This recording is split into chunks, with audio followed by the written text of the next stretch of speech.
Muy buenos a todos.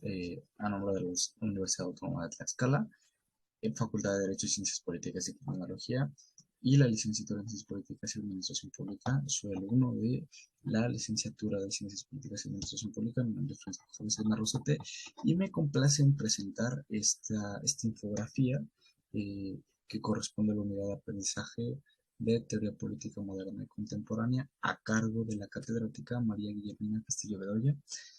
Y como lo mencioné anteriormente, me complace presentar esta infografía del tema pensamiento político de Antonio Gramsci, uno de los pensadores marxistas más influyentes del siglo XX, sin duda, y que será de gran utilidad, estoy seguro, para posteriores semestres y para el ejercicio cotidiano de explicar el contenido de estas infografías que he presentado. Sin más que decir, empecemos.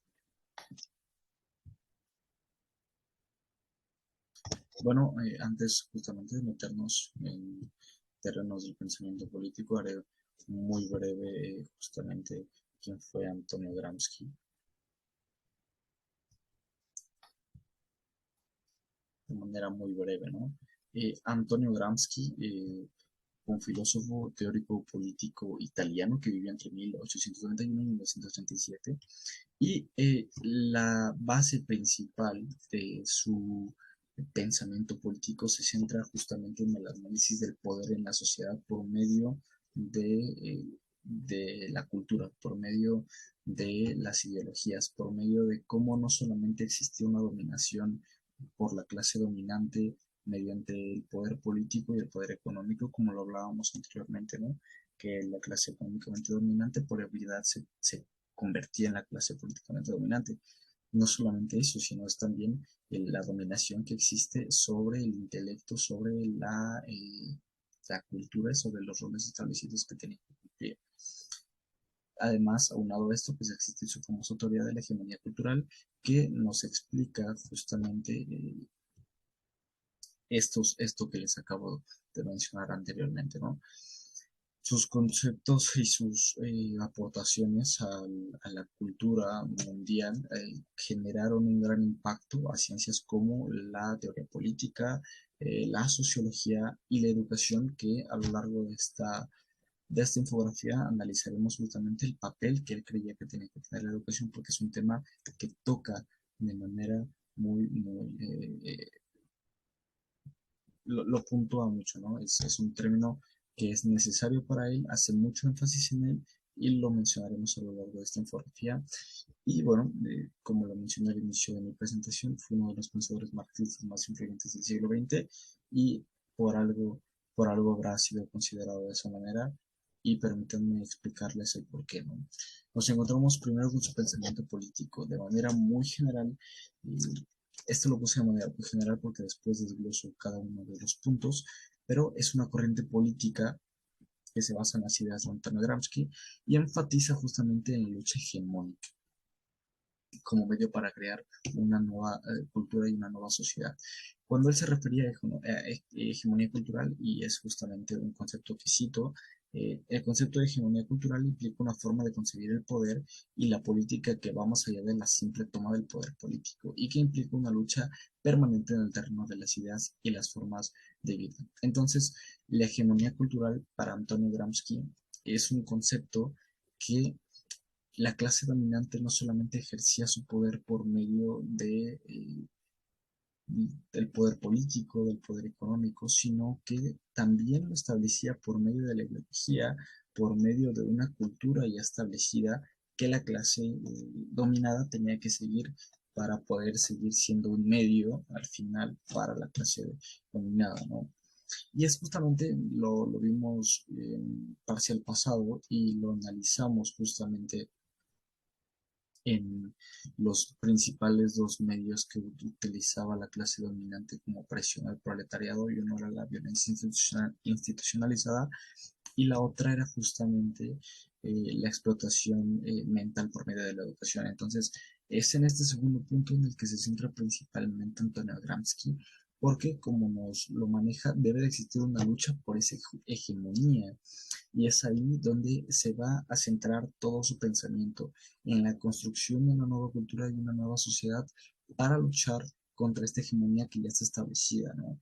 Y lo hemos visto anteriormente, como pues prácticamente tenían que seguir un rol ya establecido de la clase proletariada y tenía que vivir toda su vida no solamente esclavizado a un modo de producción económico, sino a una manera de pensar. Entonces, es ahí donde radica la importancia de Antonio Gramsci, que para muchos critica el marxismo tradicional, pero para mí lo complementa. Es decir, sí tiene que haber una revolución política y económica, pero también eh, cultural, ideológica y hacer ese énfasis en la educación. Bueno, siguiendo justamente con el contenido de mi infografía, nos encontramos con el término de hegemonía cultural.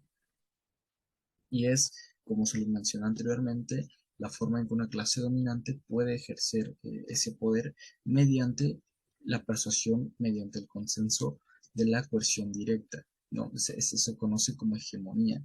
Y según Gramsci, la creación de una cultura y de una ideología que representan los intereses de una clase son adoptados por el resto de la sociedad. Es decir, la clase dominante establece una ideología que tiene que ser eh, prácticamente seguida por los demás para proteger sus intereses. Y es así como quizá el capitalismo se convirtió en uno de los medios, en el modelo económico más poderoso y más dominante de la época, ¿no? Porque estableció justamente esa cultura egoísta. Y es aquí donde les pongo un ejemplo para que entiendan de lo que les hablo. En la sociedad capitalista, la hegemonía es ejercida por la clase dominante a través de la promoción de una cultura de consumo y de individualismo que promueve la idea de que el éxito personal, de que el éxito tuyo es más importante que el bienestar colectivo. Y ese es uno de los problemas más grandes que yo encuentro en el capitalismo, que promueve el individualismo, que promueve que tú subas a costa de lo que sea, contra quien sea, y que veas por tu interés material, pero no mides las consecuencias, ¿no? Y ese es un problema eh, que se ha ejercido por medio de esta hegemonía cultural y que los demás aceptamos estas ideas y las seguimos porque creemos que eso es el éxito, creemos que eso nos va a ayudar a alcanzar cierto grado de estatus, ¿no? Eso fue un ejemplo que puse, pero está claro que esta hegemonía cultural es predominante aún en nuestros días. Y quizá el mayor logro del capitalismo, además de el desarrollo industrial que tuvo, es que tiene gente que lo defiende, ¿no? Aunque no pueda acceder a él. Entonces, es aquí donde Gramsci critica fuertemente a la difusión de los roles sociales, de los estereotipos, que al final ayuda a la clase dominante a dominarnos, a los demás, ¿no? Y como otros ejemplos, ¿no? De esta manera la cultura popular, los medios de comunicación en masa que a día de hoy en nuestro tiempo implican prácticamente toda la vida o toda la interacción que tenemos, la educación, como lo he mencionado, pues son armas brutales para la clase dominante que se convierten en las herramientas fundamentales para ejercer justamente esta dominancia, ¿no? A través de una hegemonía cultural, a través de creer en ciertos roles, en ciertos estereotipos de la clase dominante para proteger sus intereses, ¿no? Este es un término que de verdad me pareció increíble leer y que además a lo largo de esta infografía pues daré también mis puntos de vista, ¿no? Para que sea un poco más ameno. Además de este concepto, Antonio Gramsci nos habla de la intelectualidad orgánica. La intelectualidad orgánica es aquella que surge de las luchas populares y se dedica a establecer una nueva cultura y una nueva sociedad. A él, esto es a lo que él se refiere justamente con, eh, con intelectualidad orgánica, a la necesidad que la clase trabajadora eh, tenga representantes, tenga líderes, pensadores que vayan de acuerdo a sus ideales. A eso es a lo que se refiere, ¿no? Con la misión de establecer una nueva cultura y una nueva sociedad, pero que se identifiquen con esas necesidades. Y como yo les había mencionado antes, Antonio Gramsci tuvo una repercusión brutal en todo el mundo y si nos ponemos en el panorama del mismo siglo XX, en América Latina, pues un ejemplo de intelectualidad orgánica tal cual como lo dice la definición, que es la necesidad de que la clase trabajadora tenga líderes que vayan de acuerdo a sus intereses y los protejan, que representen esos intereses, pues yo pondría de ejemplo al Che Guevara, por ejemplo, ¿no? En América Latina, que tuvo, tuvieron ese líder y ejerció justamente un cambio radical en la transformación de una nueva cultura y una nueva sociedad, ¿no? Y además Gramsci diferencia este término de la intelectualidad orgánica con la intelectualidad tradicional, que creo que es un poco como si fuera un poco lo que vemos a día de hoy con los conservadores y con los liberales, términos que son muy usados la política, en el ejercicio político, pero estamos hablando justamente de Antonio Gramsci, ¿no? Entonces, uno, la intelectualidad orgánica surge de las luchas populares y se dedica a establecer una nueva sociedad y una nueva cultura, y la otra, la intelectualidad tradicional. Esta está ligada totalmente a la clase dominante y pues son aquellos que representan los intereses de la clase políticamente dominante, ¿no? Y aquí agrego una imagen que creo yo representa justamente lo que les acabo de decir. El intelectual orgánico trata de hacer crecer ese potencial, ese intelectual, esa ideología para que sea un bienestar colectivo. Y el intelectual corporativo, intelectualidad tradicional, corta justamente esas ideas de salir adelante, de prosperar de manera colectiva, porque el individualismo puede más y lo representa continuamente, ¿no? Y además, bueno, cabe mencionar que la intelectualidad orgánica eh, surge de las luchas populares y pues se compromete, o su misión justamente es la construcción de una nueva cultura y una nueva sociedad, ¿no? Esta va a ayudar justamente a establecer una hegemonía popular o como lo dice Gramsci, una contrahegemonía para luchar contra la hegemonía cultural de la clase dominante. Bueno, siguiendo,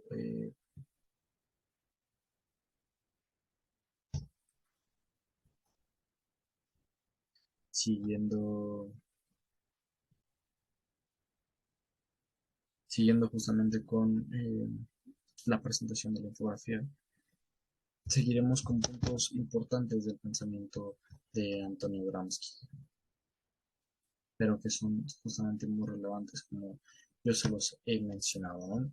Tenemos aquí la importancia de la cultura popular, otro término clave para entender el ejercicio del pensamiento y de la propuesta de esta contrahegemonía, ¿no?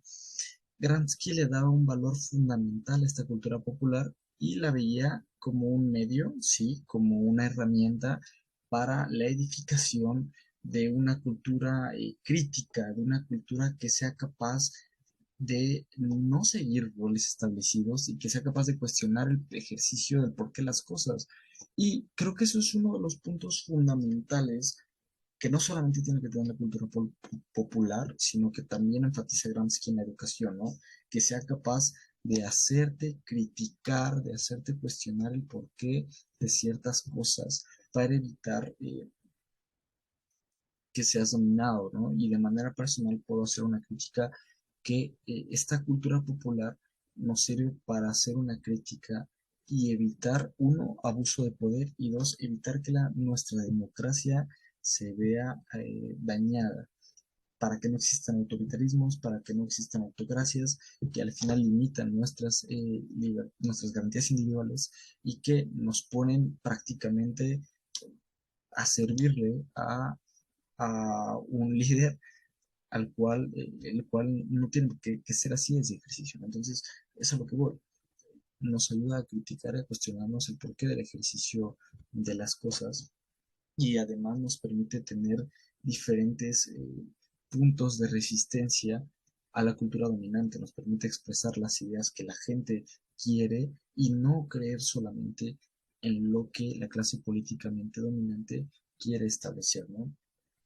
Y como lo menciona aquí, es una fuente de creatividad y de resistencia y además es un lugar, es un espacio en donde las clases subalternas, en donde las clases, eh, podemos decirlo de esta manera, no es la clase obrera, proletariado, pueden expresar y encontrarse una resistencia frente a la cultura dominante, ¿no? Eso es importante, que sean capaces de expresar sus ideales para que uno tiene que cuestionar y además expresarlos, porque gran parte del éxito, lo vuelvo a mencionar, del capitalismo fue esta dominancia ideológica que tuvieron durante tanto tiempo, ¿no? Y que es Marx el pionero, el que les da la herramienta fundamental para que critiquen su entorno y para que dejen de ser vistos como un medio para servir, porque para prácticamente el hombre era visto como eso, ¿no? Y el hombre tiene la capacidad de pensar, de crear y de cuestionar el porqué de las cosas y no simplemente ser visto como un animal o como un ser que trabaja día y noche para el beneficio y para el interés de los capitalistas, ¿no? Entonces, eso es justamente parte fundamental de la cultura popular, un medio para expresarse, pero además un medio para que sea de resistencia ante la clase dominante, para que tú tengas tus propias creencias y para que no sigas esta hegemonía cultural establecida, ¿no?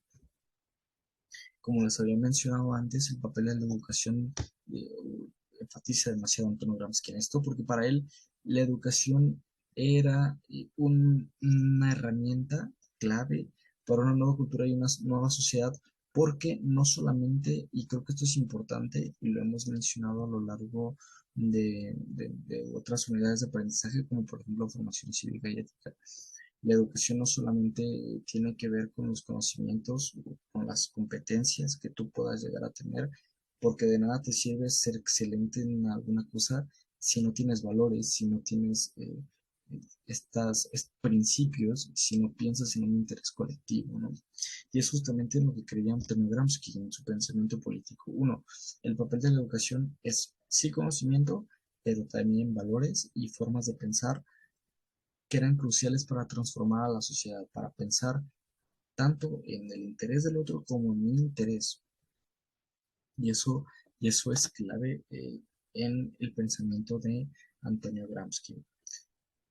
Por ejemplo, menciono, bueno, aquí hago mención de diferentes ejemplos de lo que para Gramsci podía ser el papel de educación, por ejemplo, una educación popular, una pedagogía crítica y otros enfoques alternativos, ¿no? Para construir una educación comprometida con la transformación social, también una educación gratuita y que sea justa para todos, ¿no? Que sea igualitaria para todos, sino porque justamente como lo he manejado a lo largo de esta explicación, no es solamente eh, pues hablar de una educación y que tenga conocimiento para que sigas siendo parte de la misma clase, para que sigas rindiendo y para que sigas siendo un medio para la clase dominante, sino una educación crítica, una educación democrática, una educación de principios, de valores, de conocimientos y además, ¿por qué no?, una educación pública y gratuita justamente que pueda ayudar a reducir las desigualdades sociales de este tiempo, ¿no? Que a día de hoy habría que valorar qué tanto ha cambiado eso y qué porcentajes a favor tiene o en contra tiene este tipo de ejercicios que se tienen que realizar, ¿no? Porque como lo digo, no es solamente el tiempo de Antonio Gramsci, sino es el legado que deja de manera global, justamente con esta importancia de una contrahegemonía para dejar de cumplir con los roles y con los modos de educación prácticamente para servir a una clase. Ahora, ¿cómo tenía que ser justamente la revolución para Antonio Gramsci, ¿no?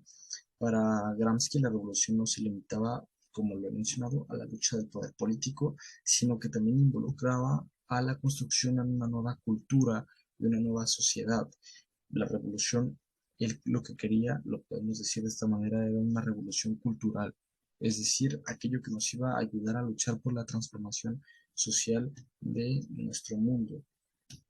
Sin embargo, como aquí lo mencionó, la revolución debía ser liderada por una vanguardia política que estuviera en contacto con las necesidades y las aspiraciones del pueblo, es decir, con aquellos líderes que tuvieran la capacidad de ser intelectuales orgánicos, que tuvieran esta cercanía con la población que era mayoritariamente clase dominada, ¿no? Clase obrera, clase proletariada, y que fueran capaces de representar esos intereses, no representar los intereses de una clase políticamente dominante que al final iban a seguir eh, apareciendo esos patrones de dominación, ¿no? Es por ello que había que tener una vanguardia política que estuviera en contacto justamente con las necesidades y con las aspiraciones, con los deseos de la población, para tener la capacidad de generar alianzas, de generar coaliciones y de generar cambios enfocados justamente en las necesidades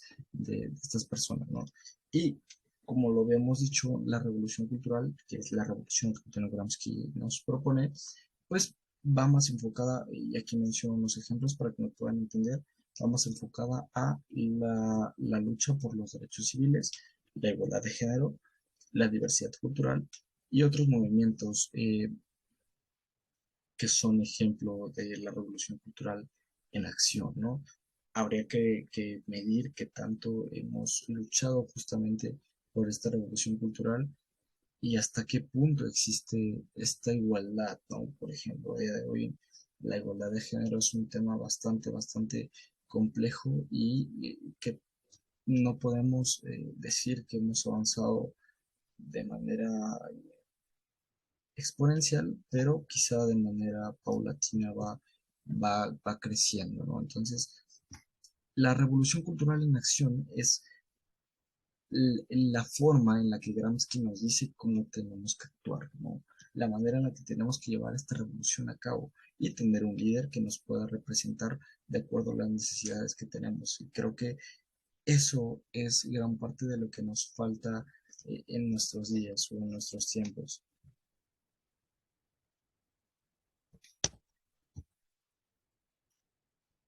Y este es un tema muy interesante, analizar qué era el Estado para Antonio Gramsci.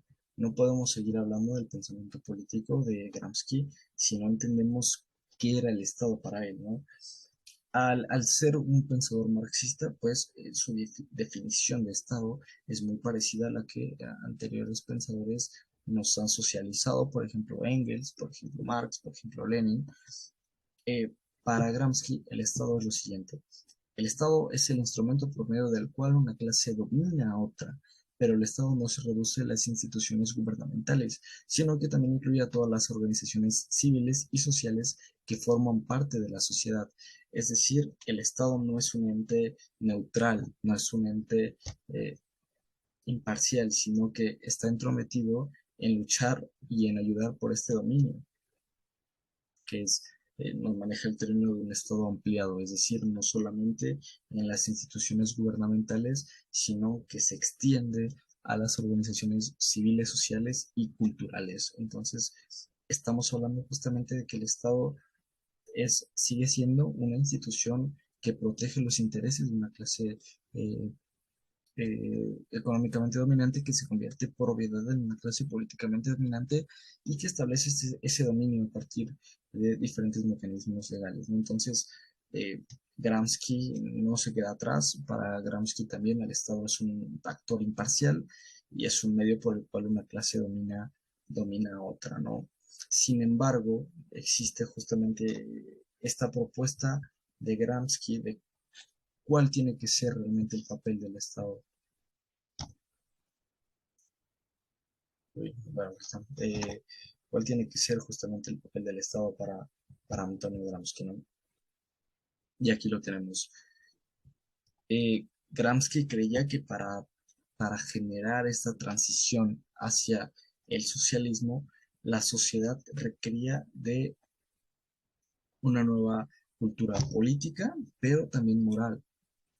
Además, justamente de la lucha económica y política. Como lo he mencionado antes, Gramsci nos habla justamente de esta propuesta de una lucha, bueno, de una revolución cultural y de una lucha por la hegemonía cultural, ¿no? Para una transformación no solamente política y económica, sino también cultural y moral y social. Pero no deja de lado la importancia de la lucha económica y política. Por eso no creo que hace una crítica al marxismo tradicional, sino que hace un aporte porque todo lo configura en una sola línea.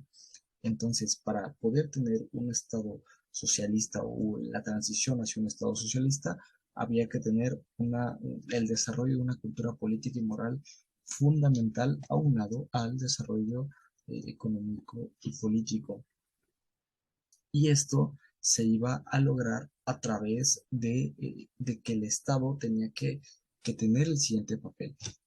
A través de la educación, de la propaganda y el establecimiento de instituciones culturales, el Estado socialista participaría activamente en la creación de esta nueva cultura. Es decir, como lo habíamos dicho antes, a través de los mecanismos de educación que nos establece Gramsci, a través de una educación pública, de una educación gratuita, de una educación crítica, de una educación integral, es decir, cívica y ética, pero también moral, pues se iba a establecer justamente esta nueva, eh, este nuevo papel del Estado que tendría que, además de generar estos estándares de educación, uno, propaganda y establecimiento de nuevas instituciones culturales que no tuvieran que ver con la promoción de una hegemonía cultural predominante, ¿no?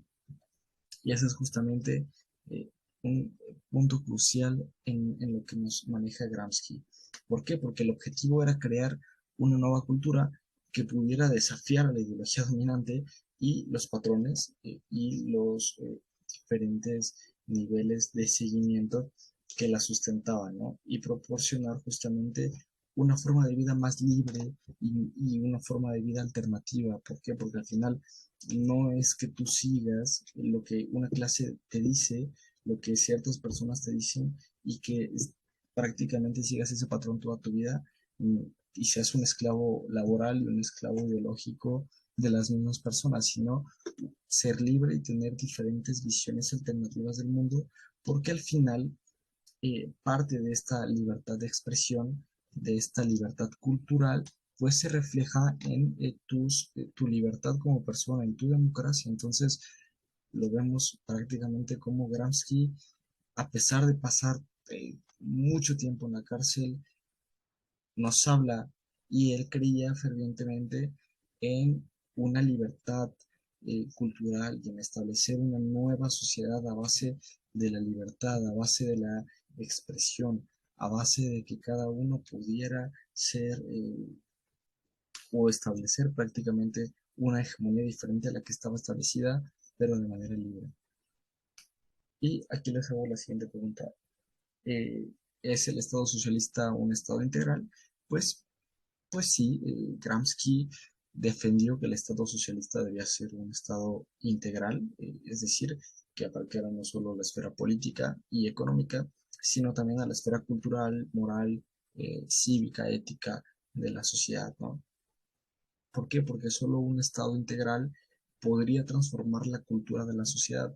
Solamente mediante un Estado integral podrías establecer todas las esferas necesarias en la sociedad y trabajar en la restauración de esos ideales para romper con esa hegemonía cultural que se había establecido, ¿no? Entonces, pues podemos hablar entonces de un Estado integral.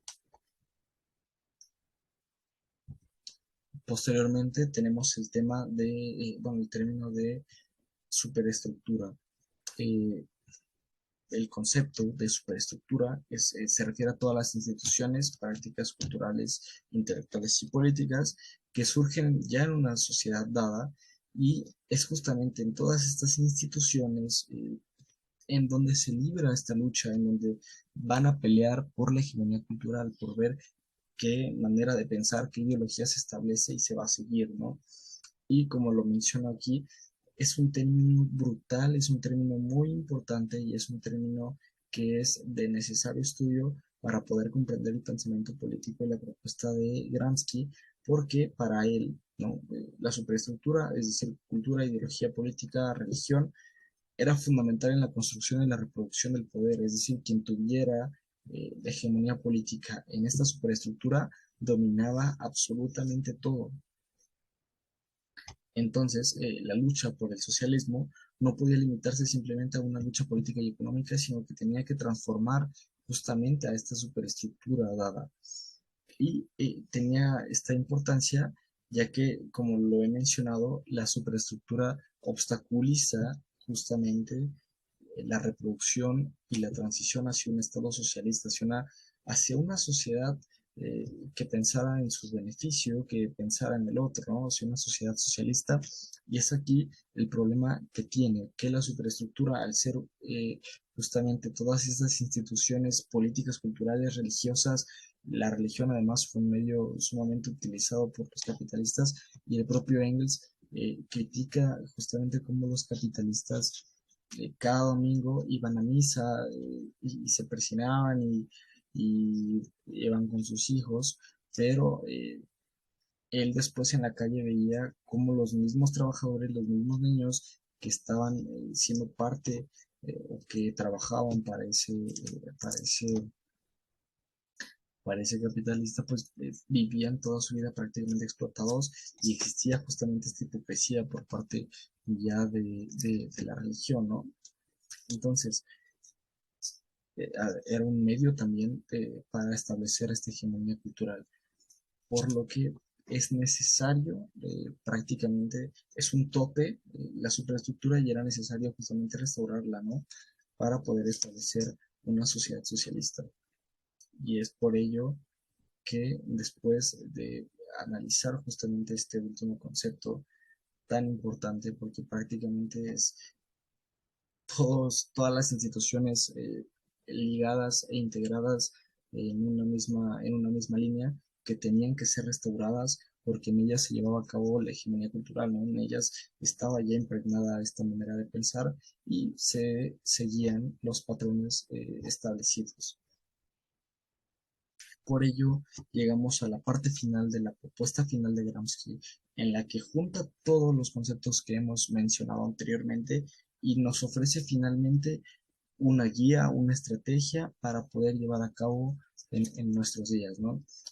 Gramsci ofreció finalmente una estrategia para combatir la hegemonía cultural y crear una cultura y políticas alternativas en su conclusión, en su proyecto.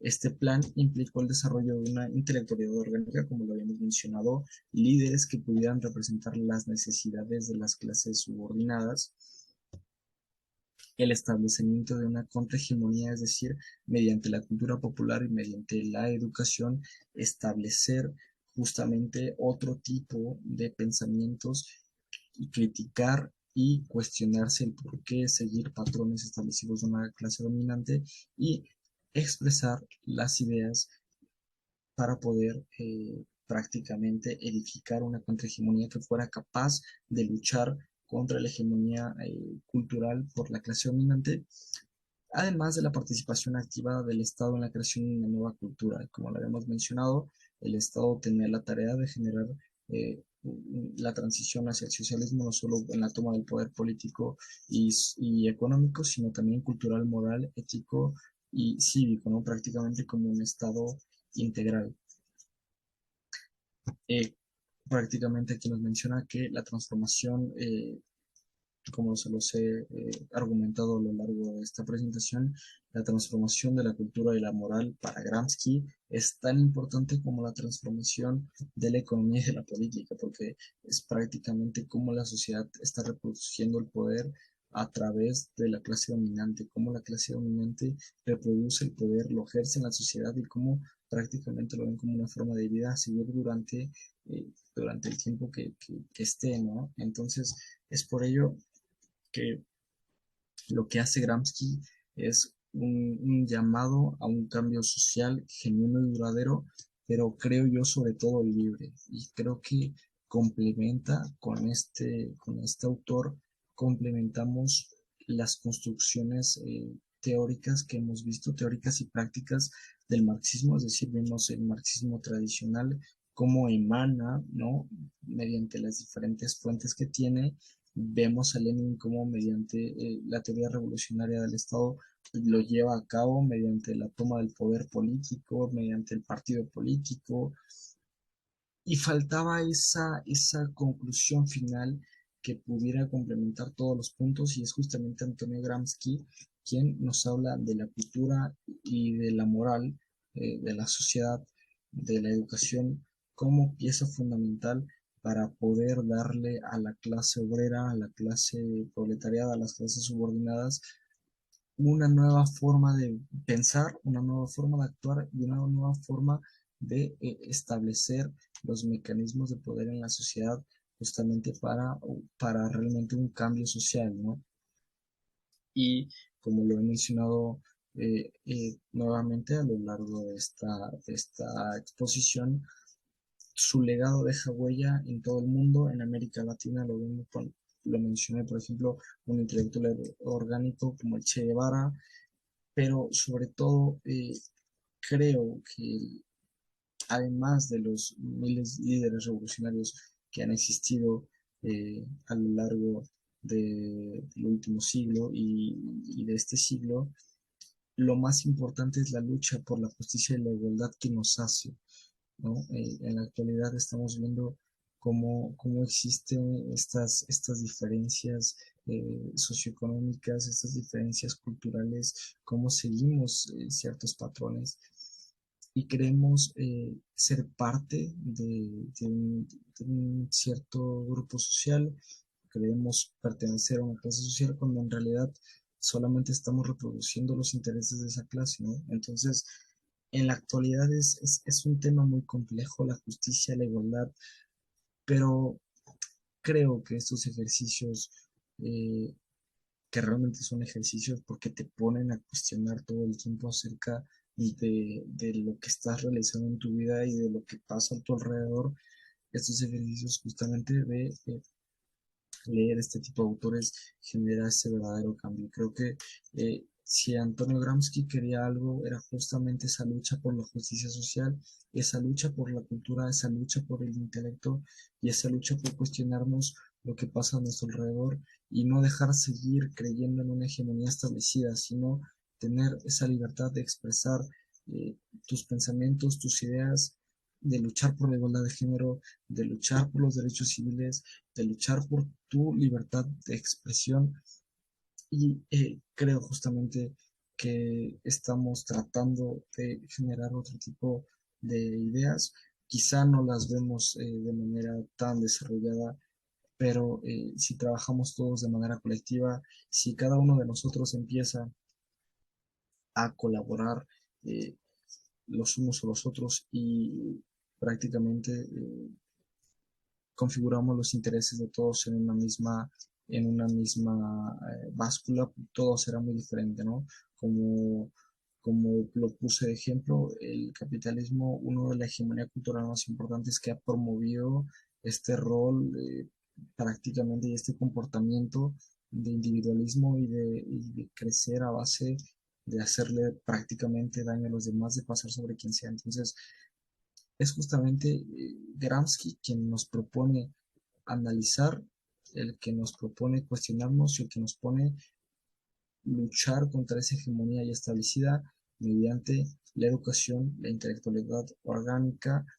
mediante la restauración de la superestructura, pero sobre todo, y lo más importante, mediante la manifestación de nuestras ideas, de nuestras libertades, y que podamos ser capaces de vivir en un estado integral sin la necesidad justamente de ver el interés colectivo, perdón, sin la necesidad de ver el interés individual más allá del interés colectivo, ¿no? Creo que esa es la propuesta final que nos hace Antonio Gramsci y no tengo dudas de que mediante estos ejercicios podremos cuestionarnos justamente lo que está pasando a nuestro alrededor y luchar contra esa hegemonía cultural que tanto daño nos ha hecho como sociedad y que prácticamente nos ha hecho comportarnos como seres que solo buscan su interés a costa de los demás, ¿no? Entonces, me parece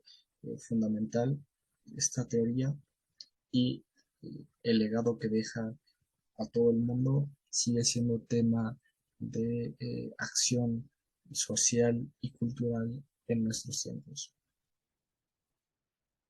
Y con eso concluiría prácticamente el pensamiento político de Antonio Gramsci, mi infografía. Espero que les haya gustado, espero que haya sido de su agrado. Y bueno, por último les presento aquí mis fuentes de consulta por si tienen interés en leer este autor. Bueno, aquí se las manejo y se las socializo. Sin nada más que agregar, les agradezco por su tiempo y espero que sea fructífero no solo para este semestre, sino para el ejercicio y la crítica de nuestros días. Muchas gracias.